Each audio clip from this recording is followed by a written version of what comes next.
everybody, welcome to Echo Influence Recommends. I'm here as always with Modest Betty herself, April Rodriguez. How are you? Good. Say hi to the fans. Hi. She's been doing it since the beginning. So AP, what do you have for us to recommend? So this week I'm keeping with the theme of open. And because it was Ray Bradbury's birthday, my recommendations are going to be... Happy birthday! My recommendations are going to be two of his books, either The Illustrated Man or The Martian Chronicles. And the reason I bring those up are because Ray Bradbury does such a great job of mixing psychological and space. So in one of the covers of his books, he talks about how a lot of his books explore inner space and outer space. And I love that combination. So I love it too, because I always, I'm starting... Well, I believe now that your body is a universe, or it's your universe within yourself and everything. And for a guy as a writer to help one as a reader to explore that, I mean, damn, that's awesome. I need to read this. And he good recommendation. They're short stories, so they're really quick to read. And they all have to do with some kind of like situation that you might find yourself in. I kind of like Black Mirror. If you like Black Mirror, you probably really it's like a book them. about that. Yeah, cool. A bunch of short stories. Nice. So Martian Chronicles is actually takes place on Mars, and it's all these crazy different stories that happen over like a certain amount of time. So, but they all have their psychological aspect to them. So they're all about growth, and they're awesome. That's on both of them? Yes. Yeah. Okay. What can you say one more time for the fans? They are The Martian Chronicles and Illustrated Man. Yes. I'm going to look into that myself. Over the next time we come back, I'm going to give you an update on what I thought about it as well. One of my recommended reads is we premiered it in our Delectable Collectibles. I had mentioned it before. I had recommended it in the show, but I'm going to bring it back up to your attention, is The Eternals. Now, The Eternals are one of the strongest, probably for me, the strongest team in comic books. These guys are very overlooked and underrated. Like I said, Jack Kirby, written by Neil Gaiman, but created by Jack Kirby. If you look at their earlier work and Jack Kirby's early work, it's fucking far out, man. It's really cool. You need to open your mind when you really read Jack Kirby's old stuff. But I feel like Neil Gaiman really gave him all the praise and all the glory in this book. And it's really about immortals who can't die. And in the sense, they really selected these two from the team of the Eternals, Makari and Cersei. And these two are in love, and they've been in love since the beginning. So with their immortality, when they die, they come back even stronger, but in doing so, they lose memory of who they are. So it has to be remembered. So when they interact with each other, it jars their memory, and sometimes it makes them realize who they really are. Before they realize who they really are, they have dreams and flashbacks and things that they can't really explain. They have careers, and this could be like the 6,000th time they lived, and they don't really know it.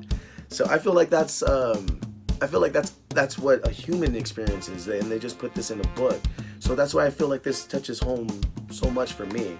And Cersei, he's in love with her, and even though she's been with even the entire team more than 60 times in every lifetime, she's been alive that long, but they always seem to fall back in love with each other and make each other the priority. And at the same time, it becomes a struggle between that and doing what the Eternals' duty is, and that's to protect the planet Earth. They're very good at bringing down Celestials, which are very powerful beings, and they have a showdown with Thanos. I'm not going to tell you how it goes down, but just letting you know that the Eternals have been confirmed for Phase 4 in the Marvel Cinematic Universe. So I am freaking pumped for this. I almost dropped it. I am freaking pumped for this. So I suggest you read it before the movie even comes out, and you'll be so fired up for it. My second recommendation is a movie that I totally should have seen in the theaters. But the best thing about it is I got to see it with my best friend, April, and when I put it on, the visuals, the storyline, very awesome. And the name of that movie is called Valerian. And man, visually it is so good. There seems to be these beings, these peaceful beings that are even more peaceful than the creatures from Avatar. You know what I mean? Like they're even beyond that. And they share a mind with Valerian and like a distress call, to say the least. And they're so peaceful. And Valerian, I can't give that away. I almost gave it away. But, you know, it's about him helping out those peaceful people. And I mean, just, you guys got to give that a chance. Visually, just on its own is good. The storyline is fantastic. I suggest you see that. That's my recommendation. My second recommendation is, well, it's something that I've grown up with, and actually I'm going to just bring it out real quick. My second recommendation is anything by Shel Silverstein. Those were my favorite books growing up, Where the Sidewalk Ends or A Light in the Attic particularly. And they very much encourage you to be open-minded.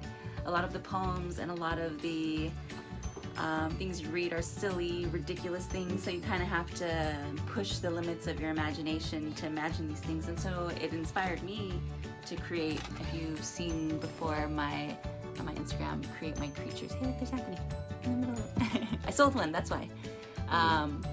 But you see, my creatures are very much inspired by him, keeping an open mind and thinking outside the box a little. Yeah, and like I myself have never seen personal like watercolor or how it works and everything, and I don't know if everybody does it like AP, but the way she does it is very imaginative. Like, she makes the mark and everything and then puts the creature in it. Like, it's I do not the watercolor first, yeah. I'll paint, and then depending, it's like a cloud. Like, what do you see in it? Yeah. And then I draw the creature. Pretty much the creature reveals itself to me, is what it feels like. Mm-hmm. And that, to me, that seems rather difficult. That's something that I yet to see, but I hope, like, I open my mind to one day seeing it, you know, because collage was a thing like that for me. So it was something I had to open my mind up to also. So, but thank you guys for joining us for our recommendations. We hope that you take us up on them. Feel free to give us your recommendations, and we hope to see you guys soon. Have a good night. Peace.